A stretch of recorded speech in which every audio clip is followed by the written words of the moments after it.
Welcome to study channel. मेरा नाम है मोहम्मद कैसर। बात करेंगे टीजीटी, पीजीटी और एलटी ग्रेड की नई भर्ती के बारे में।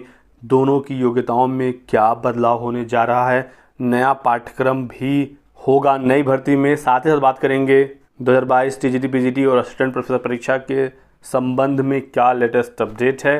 तो लास्ट तक बने रहिएगा।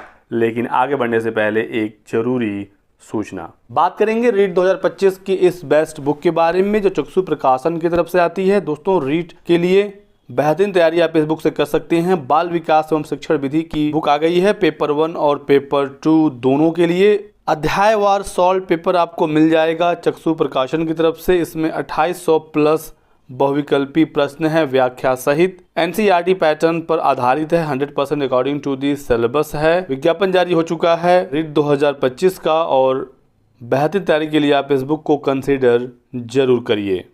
बाल विकास के साथ चक्षु प्रकाशन की रीट के लिए अलग अलग सब्जेक्ट की भी बुक अवेलेबल है। जैसे आप देख सकते हैं हिंदी, इंग्लिश, गणित, पर्यावरण अध्ययन, संस्कृत। तो यदि आपको ये किताबें लेनी है ऑनलाइन तो डिस्क्रिप्शन बॉक्स में लिंक दिया गया है, क्लिक करके आप परचेज कर सकते हैं या फिर ऑफलाइन मार्केट में भी ये इजीली अवेलेबल हो जाती हैं। तो सबसे पहले बात करते हैं आज की सबसे महत्वपूर्ण खबर की। राजकीय व एडेड शिक्षक भर्ती की अर्हता को समान करने की अब तैयारी है। जब दोनों कोर्स एक जैसा है तो अर्हता अलग अलग क्यों है, ये बड़ा सवाल है और इस वजह से भर्तियां विवादों में फंस जाती हैं। हिंदी, कला, संगीत समेत कई विषयों में अर्हताओं में विसंगतियां हैं। चूँकि एडेड विद्यालय हो या राजकीय, सभी जगह पर पाठ्यक्रम बिल्कुल समान है। छात्रों को जो किताबें पढ़ाई जा रही हैं, सिलेबस पढ़ाया जा रहा हो बिल्कुल सेम है, शिक्षकों का पे ग्रेड सेम है। तो फिर इनकी योग्यताओं में अंतर क्यों है। औशास की सहायता प्राप्त यानी एडेड जो विद्यालय है जहां पर टीजीटी, पीजीटी की भर्ती होती है, इसकी योग्यता में, और एलटी ग्रेड की भर्ती जो राजकीय विद्यालय में होती है, इनकी दोनों की योग्यताओं में अंतर है सेम विषयों के लिए। जैसे टीजीटी हिंदी के लिए जो योग्यता है वो कुछ इस प्रकार से है कि इंटर में संस्कृत के साथ यदि आपका बीए है और बीएड है तो आप एलिजिबल हैं। या फिर यहाँ पर एक दूसरा ऑप्शन भी है, यदि आपने बीए में हिंदी और संस्कृत दोनों पढ़ ली है तो फिर इंटर में संस्कृत हो ना हो कोई मतलब नहीं रहता है। इंटर में संस्कृत की अनिवार्यता समाप्त हो जाती है यदि बीए में उसने संस्कृत पढ़ा हुआ है। ठीक है, हिंदी तो चाहिए ही बीए में। लेकिन वहीं बात करें एलटी ग्रेड की, तो एलटी ग्रेड में बिल्कुल संस्कृत अनिवार्य है आपका इंटरमीडिएट में। बीए में हिंदी और इंटर में संस्कृत अनिवार्य है। यदि आपका बीए में हिंदी संस्कृत दोनों है तो भी इंटर में संस्कृत अनिवार्य मांगा जाता है एलटी ग्रेड में। ये भी विवाद का एक बहुत बड़ा कारण है क्योंकि बहुत सारे ऐसे अभ्यर्थी जो सेलेक्ट हो गए थे पिछली बार और उनका इंटर में संस्कृत नहीं था, मामला फंस गया, ये कोर्ट में गया। चूँकि इन अभ्यर्थियों का ये लॉजिक होता है कि जब टीजीटी हिंदी में ऐसी अनिवार्यता नहीं है तो एलटी हिंदी में फिर ऐसा क्यों किया जा रहा है। ऐसे ही कला विषय में भी है। टीजीटी कला के लिए इंटर में प्राविधिक कला व बीए की डिग्री आवश्यक है, जबकि राजकीय विद्यालय में एलटी ग्रेड के लिए बात करें तो शिक्षक कला के लिए ललित कला से स्नातक व बीएड अथवा कला से स्नातक व बीएड की उपाधि जरूरी है।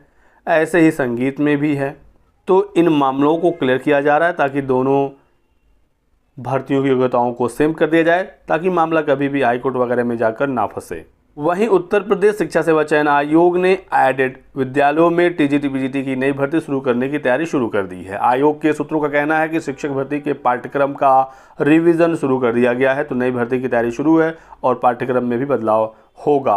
अर्हता की विसंगतियों को दूर किया जा रहा है, ये काम चल रहा है। समकक्ष अर्हता ऑलरेडी क्लियर हो गया है। कुछ विषयों में योग्यता का विवाद है, ये भी जल्द क्लियर होगा। और एडेड विद्यालय हो या राजकीय, पाठ्यक्रम एक है तो अर्हता भी सेम होनी चाहिए ताकि भर्ती शुरू होने के बाद कोई विवाद इसमें ना फंसे।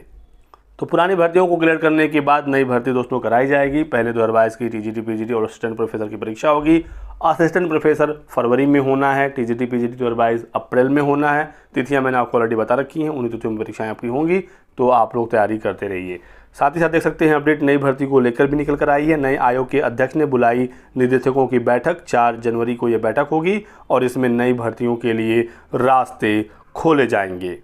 लंबित मुकदमों पर चर्चा के लिए भी आयोग के पैनल में शामिल अधिवक्ताओं की भी बैठक होगी। पुरानी भर्तियों को क्लियर करने के बाद नई भर्ती निकालने की तैयारी है और आप यहाँ पर देख सकते हैं बताया गया है साफ साफ कि प्राथमिक के साथ माध्यमिक से लेकर उच्च शिक्षा तक की भर्तियों में तेजी लाने की कोशिश है। बैठक में बेसिक, माध्यमिक, उच्च शिक्षा प्रशिक्षण एवं सेवायोजन के निदेशकों के साथ ही महानिदेशक अटल आवासीय विद्यालय को भी बुलाया गया है। सभी अधिकारियों से संबंधित विभागों के अध्याचन के साथ विवरण लाने की अपेक्षा की गई है।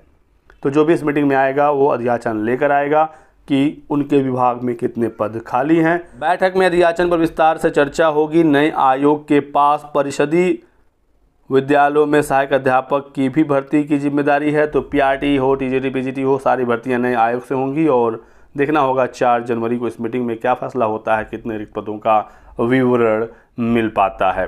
तो अगले साल 2025 में नई भर्तियों के रास्ते खुलने जा रहे हैं। पुरानी भर्तियों को जल्द क्लियर करने के बाद दोस्तों नई भर्तियां भी देखने को मिलेंगी, तो लग कर तैयारी करने की आवश्यकता है। आगे और भी कोई अपडेट आती है, जानकारी आपको दिया जाएगा। आप हमारे साथ जुड़े रहिएगा, वीडियो को लाइक कर दें, चैनल को सब्सक्राइब कर लीजिए और हमारे साथ बने रहिए। Thanks for watching.